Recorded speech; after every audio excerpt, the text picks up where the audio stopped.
eUniverse Live is brought to you by the NetFirst MasterCard. Get a MasterCard with no credit check and instant online approval. Find out more at credit.eUniverselive.com. Alakazam, alakazoo, alakamama. Ding, ding, ding, ding, ding, ding, ding. Hey, it's eUniverse Live for April 26, 2001, and it's your good friend, it's your pal, it's your compadre. HeyTC, everybody. What's going on in the big show? Well, in just 2 shakes of the proverbial monkey's bum, we're going to be talking to the host of Blind Date, Roger Lodge. Of course, make sure you check out the website, the official website, while we're talking to Roger, at blinddate.excite.com. Not too shabby, right? After we talk to Roger, we're going to do headlines, making stories. Also, we'll do our link of the day, which ironically is probably going to be the Blind Date website. And finally, I'll tell you a little story about a store I was in this past weekend, which, I don't know, it was interesting to say the least. And finally, we'll tell you all about the brand new Driven promotion that the eUniverseLive.com website is running. So there you go. That's what's going on eUniverse Live today. Now let's talk to Roger Lodge from Blind Date. With the economy slowing down, maybe you need a little extra do-re-mi in your pocket, eh? How about a new MasterCard? Visit credit.eUniverselive.com. Got bad credit and need some help rebuilding it? Don't worry. There's no credit check. Plus, you can get instant, that's right, I said instant, online approval at credit.eUniverselive.com. Your new MasterCard is just waiting for you. Get it at credit.eUniverselive.com.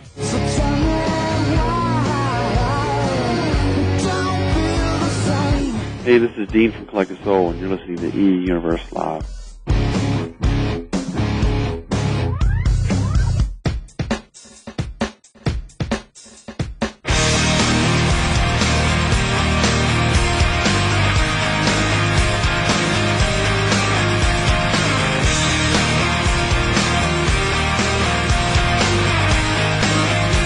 And the big show continues. It's Roger Lodge from Blind Date. How you doing? Doing great. That's great to be here. That's good. Now you sound like a fun guy, just talking to you for like a minute here. No, I'm really boring. Watch how boring I get. Okay, that'll be cool. As time goes on, I become a bore. Now, I've never actually, I've seen the show like once. But and obviously there's a lot of people that maybe haven't seen the show out there. So, like, pretend I'm a dumb guy, which what probably city won't. are you in, by the way? What? Phoenix. You're in Phoenix? Phoenix. Come on. I was just in Phoenix. You were just in Phoenix? I was just in Phoenix before the Suns played the Rockets.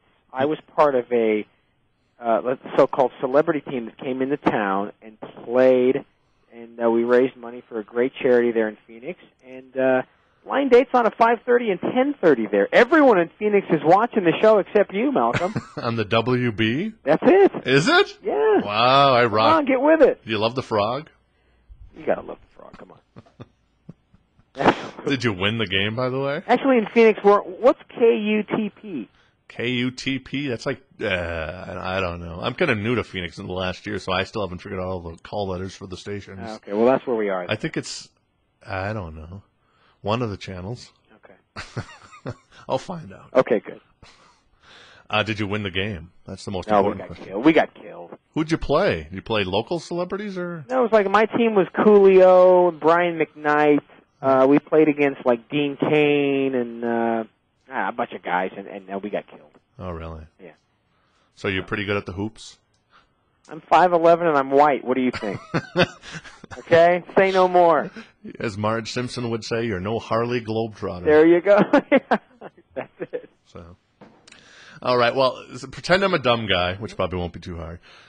And what's Blind Date about, if you're not sick of that question? Okay, let's say Barbara and Lisa.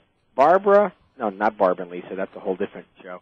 Let's say Frank and Lisa have never met. Right. Okay? That's on Cinemax After Dark. Yeah, exactly. Thank you. Now, they've come in and done interviews with us, and we think they're right for each other because of all the people who come in and fill out applications and do interviews. We do extensive research on the matter, and we set people up who we think are right for each other.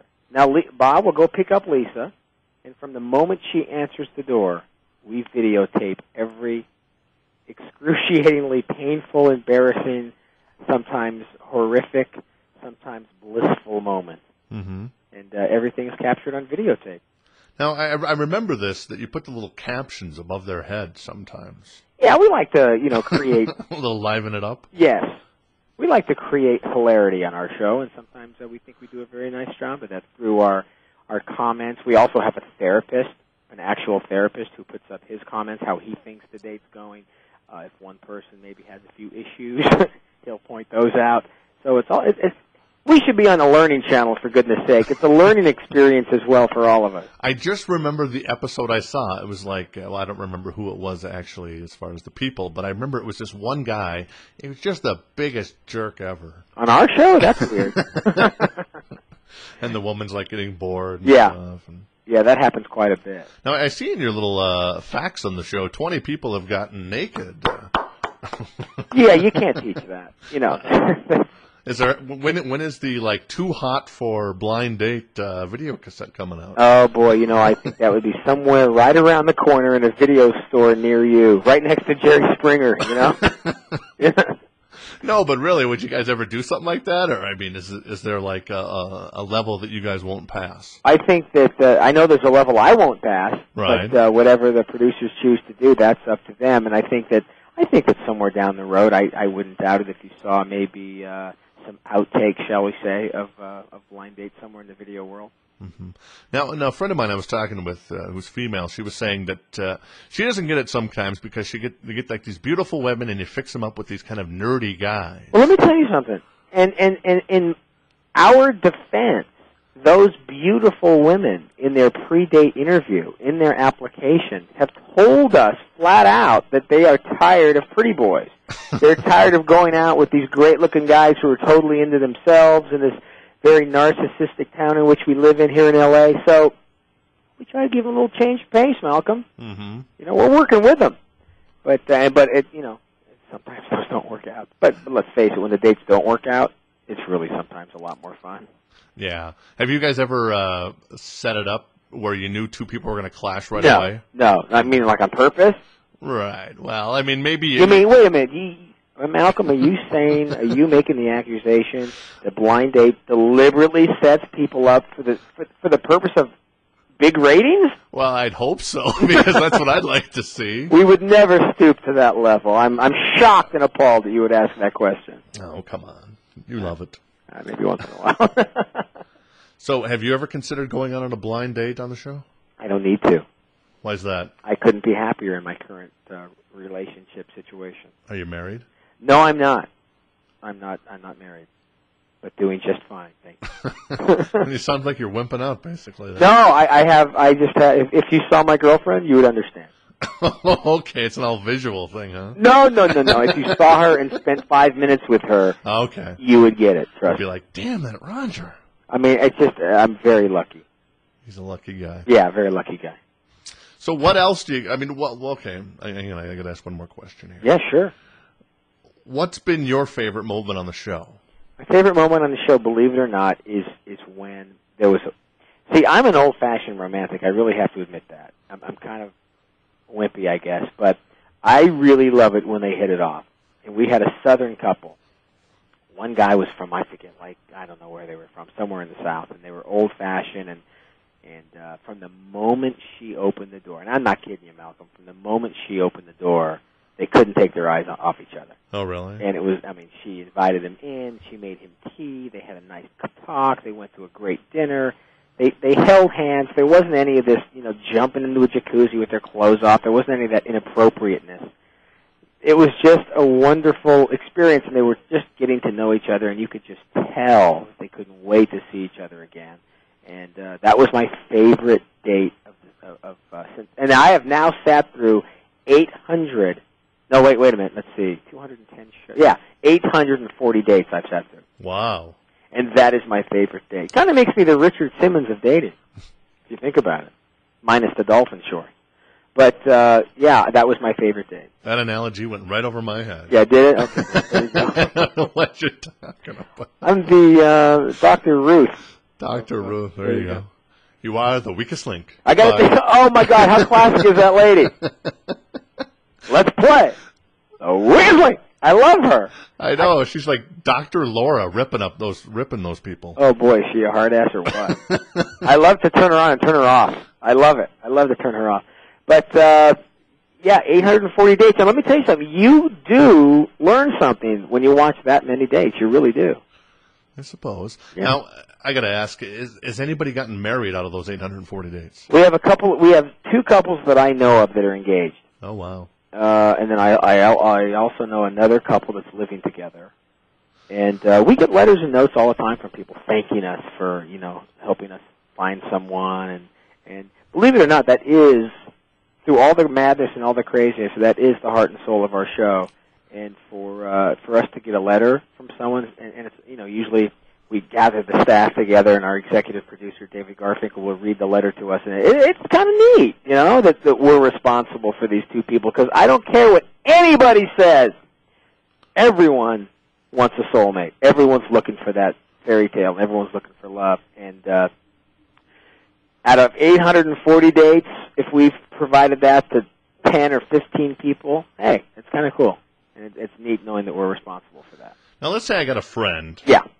Who wants to be in the show. I could think of a million friends, sans myself. Right. And let's say he's like a sadist, and all he does is play computer video games, but wants to be on the show. Yeah, perfect. Send him down.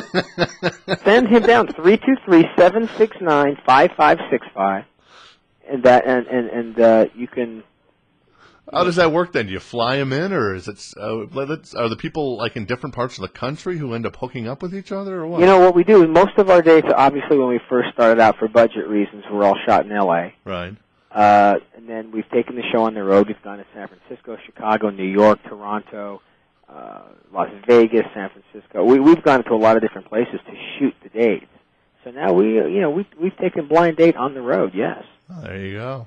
It's great because it just provides another. I mean, come on, the visuals, the nightlife in New York and Chicago and some of these towns is just stunning, and it's a great. It just adds something a little more gravy to the potatoes, shall we say? Right. So now, what kind of person do you got to be on the show? Do you have to basically be outgoing and kind of? Yeah, the most important thing is you really have to have an outgoing personality. You're not going to be a deer in the headlights when that red light comes on. Someone someone has something to say, someone who has a stand on issues, somebody who has, something to bring to the table of a relationship. Right. All right. So what else do you got going on besides the whole blind date thing? I did some acting. I started out as an actor and kind of seriously, I just kind of fell into this hosting thing when I started to fill in on Talk Soup on eEntertainment. Right. And then this hosting thing kind of took off, and it's been a godsend. I love it. I love my job. It's a lot of fun. Is Talk Soup still on the air? I think.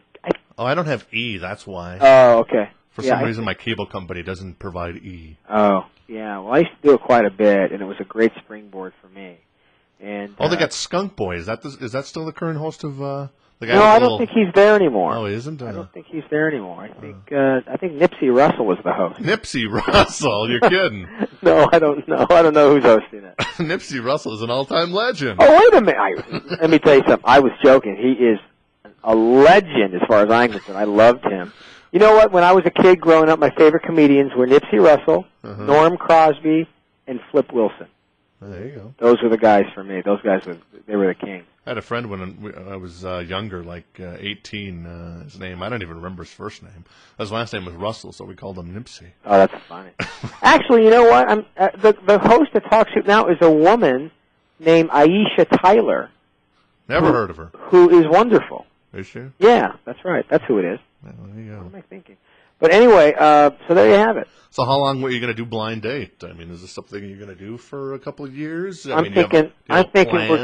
You know what? The plan now is to just have a great time, make the show as best as it can be, and I think we're really starting to do that. We've gotten the kinks out. We know what works. We know what doesn't work, and we just want to continue to provide, a relief at the end of the day, a half hour of just hilarity and silliness, and because you know what, we can all relate to this madness because we've all been there. We've all been on these uncomfortable dates, and it's a heck of a lot of fun. And you guys actually got an official website too, blinddate.excite.com. That's it.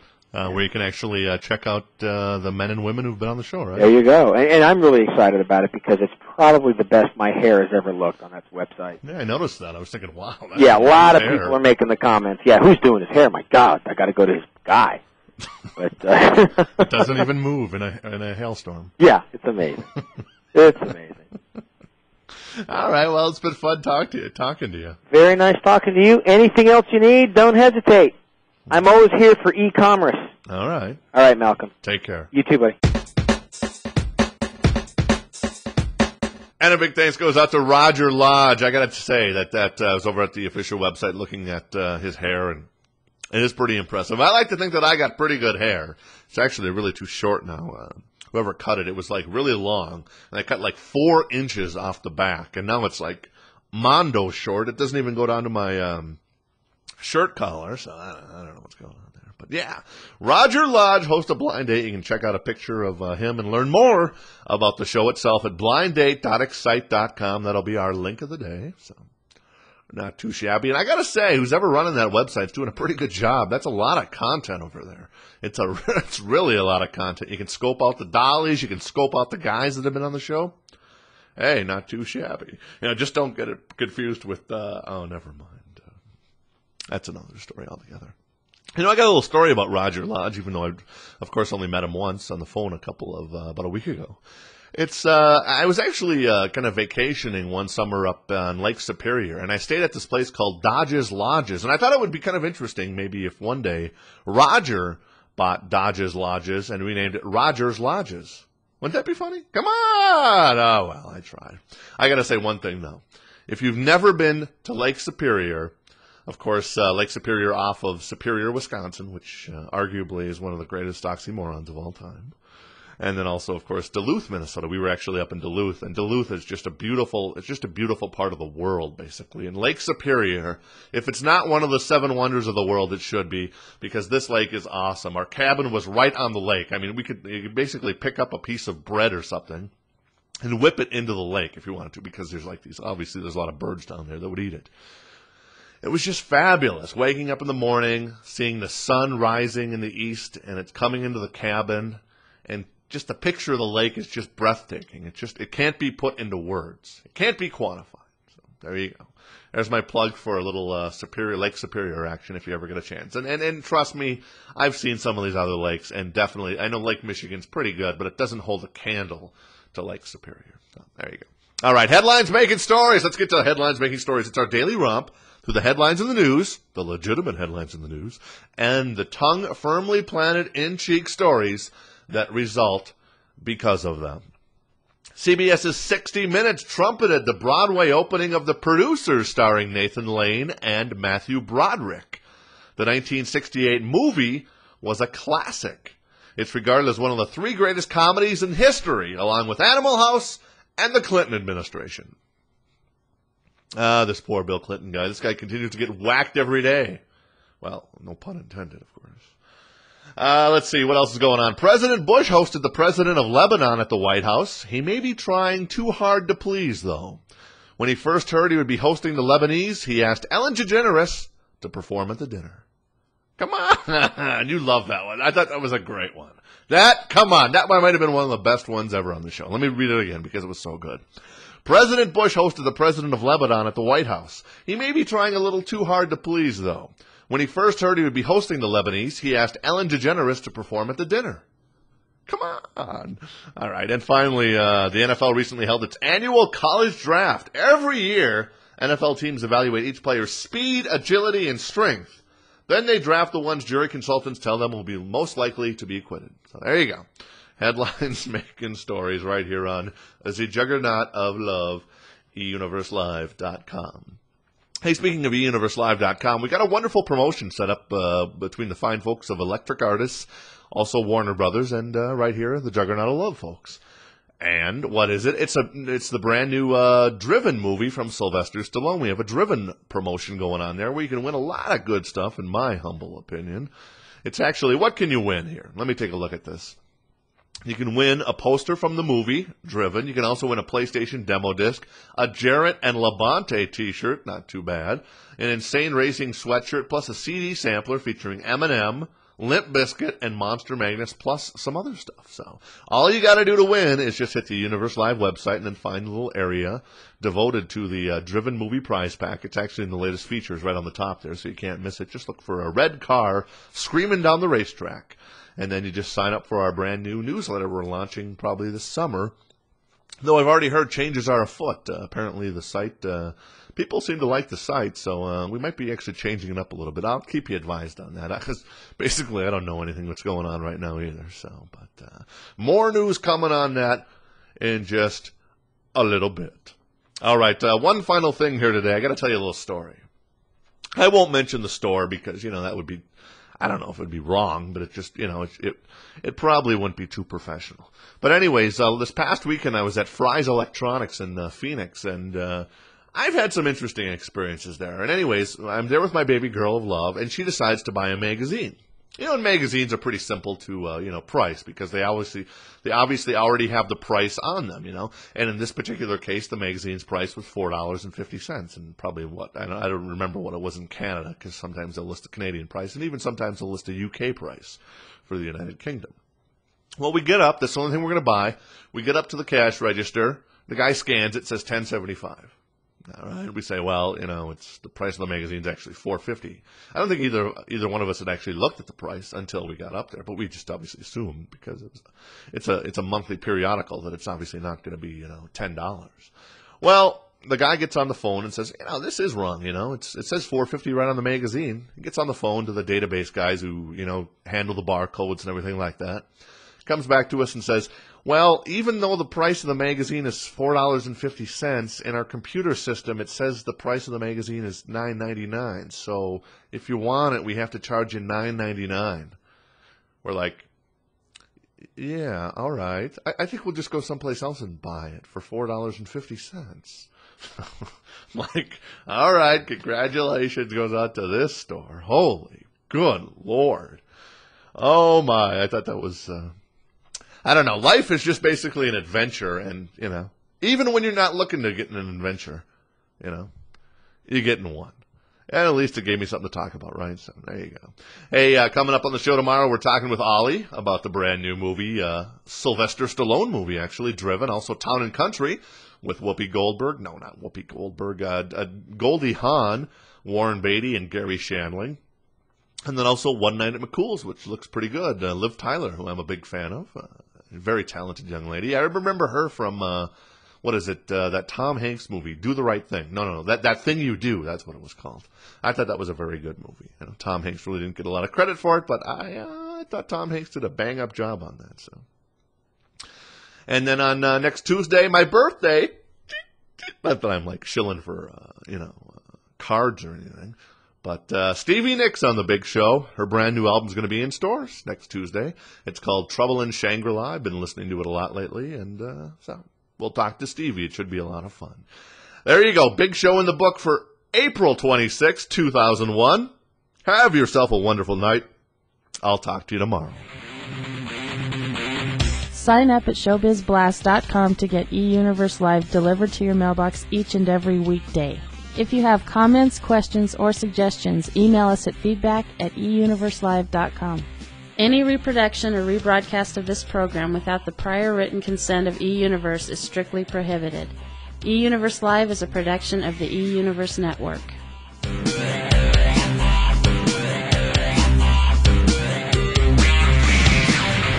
You haven't lost your touch.